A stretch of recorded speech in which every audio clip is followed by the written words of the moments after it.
കഴിഞ്ഞ കുറച്ച് ദിവസമായിട്ട് ചില ഏരിയാസിലുള്ള മരുന്നുകളുടെ സപ്ലൈയിൽ നമുക്കൊരു ചെറിയ ക്ഷാമം അനുഭവിച്ചിട്ടുണ്ടായിരുന്നു. പക്ഷെ അത് മെഡിക്കൽ ഷോപ്പ് പൂട്ടി എന്നൊക്കെ പറയുന്നുണ്ടായിരുന്നു. അങ്ങനെ ഒരു സംഭവം ഉണ്ടായിട്ടില്ല.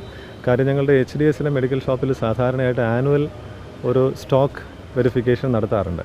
അതിന് വേണ്ടിയിട്ട് നമ്മുടെ 4 ഷോപ്പുകളിൽ ഓരോ ദിവസം ഓരോ ഷോപ്പ് ക്ലോസ് ചെയ്തുകൊണ്ട് നമ്മൾ സ്റ്റോക്ക് വെരിഫിക്കേഷൻ നടത്തിയിട്ടുണ്ട്.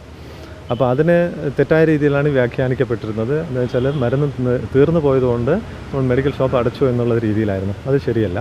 രണ്ടാമത്തെ കാര്യം, ഇവിടെ കുറച്ച് കുടിശ്ശിക ബാക്കിയുണ്ടായിരുന്നു. നമുക്ക് ഇൻഷുറൻസിന് കുറച്ച് പൈസ കിട്ടാൻ ബാക്കിയുള്ളതുകൊണ്ടാണ് നമുക്കത് കറക്റ്റായിട്ട് കൊടുക്കാൻ സാധിക്കാതിരുന്നത്. പക്ഷേ അതിന് ഇന്നിപ്പം ആരോഗ്യമന്ത്രിയും പ്രിൻസിപ്പൽ സെക്രട്ടറി എല്ലാവരുമായിട്ടും DME എല്ലാവരുമായിട്ടുള്ള ചർച്ചയുടെ അടിസ്ഥാനത്തിൽ ഞങ്ങൾ ഇതിൻ്റെ അസോസിയേഷൻ ആൾക്കാരുമായിട്ട് എല്ലാം സംസാരിച്ചു.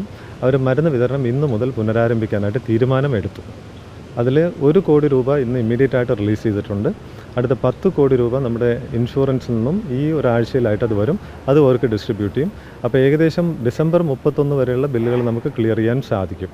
ബാക്കിയുള്ളത് സാധാരണ രീതിയിൽ നേരത്തെ ചെയ്യുന്ന രീതിയിൽ തന്നെ നമുക്ക് മുന്നോട്ട് കൊണ്ടുപോകാൻ പറ്റും. അതുകൊണ്ട് പ്രത്യേകിച്ച് ക്രൈസിസ് ഇന്നു മുതൽ ഉണ്ടാവില്ല. എല്ലാം തീർത്തിട്ടുണ്ട്. എല്ലാവർക്കും നന്ദി. ഇവർ തന്നിട്ടുണ്ടായിരുന്നു. നമുക്ക് ചില സമയത്തൊക്കെ സാമ്പത്തികമായിട്ടുള്ള ചില പ്രയാസങ്ങൾ കാരണം നമുക്ക് ഒരു ചെറിയ തടസ്സം ഉണ്ടായിട്ടുണ്ട്. സാർ, ഈ ചർച്ചയടക്കം നടക്കുന്നതിൽ ഒരു കാലതാമസം ഉണ്ടായിട്ടുണ്ട്. കാരണം ഇത്രയും രോഗികൾക്കൊരു ബുദ്ധിമുട്ട് നമ്മൾ പലപ്പോഴും കണ്ടതാണ്. നമ്മൾ വളരെ കുറച്ച് ഏരിയാസിൽ മാത്രമേ നമുക്ക് അതിൻ്റെ ഒരു ബുദ്ധിമുട്ട് വന്നിട്ടുള്ളൂ. ഇപ്പോൾ പറയുന്ന മാതിരി ഇപ്പം ഇവർ മെഡിക്കൽ ഷോപ്പ് അടച്ചു എന്നോ അല്ലെങ്കിൽ മരുന്ന് സപ്ലൈ നിർത്തിയെന്ന് പറഞ്ഞാൽ കംപ്ലീറ്റ് ആയിട്ട് നിർത്തുന്ന ഒരവസ്ഥയല്ല. നമുക്ക് എല്ലാ സാധനങ്ങളും തീർന്നിട്ട് ഷോപ്പ് അടച്ചു എന്നുള്ള രീതിയിൽ നമുക്ക് ചിന്തിക്കേണ്ട കാര്യമല്ല. അത് അങ്ങനത്തെ ഒരു അവസ്ഥയില്ല. ഇന്നത്തെ ചർച്ച നേരത്തെ നിശ്ചയിച്ചായിരുന്നു. ബാക്കി തുക സാധാരണ രീതിയിൽ സ്ഥിരമായിട്ട് വന്നുകൊണ്ടിരിക്കുന്ന രീതിയിൽ നമുക്ക് മുന്നോട്ട് പോകാൻ പറ്റും. നമുക്ക് ഇൻഷുറൻസിൻ്റെ എമൗണ്ട് സാധാരണ വരുന്നതാണ്. അപ്പോൾ ആ വരുന്നതിനനുസരിച്ച് ചെയ്യുന്ന രീതിയിൽ അത് മുന്നോട്ട് തുറന്നു പോകും. അതിൽ പ്രയാസങ്ങൾ ഉണ്ടാവില്ല. ഇപ്പോൾ ഇൻഷുറൻസിൻ്റെ പൈസ നമുക്ക് കുറച്ച് ദിവസമായിട്ട് ഷോർട്ട് ആയതുകൊണ്ട് മാത്രമാണ് ആ പ്രയാസം വന്നത്.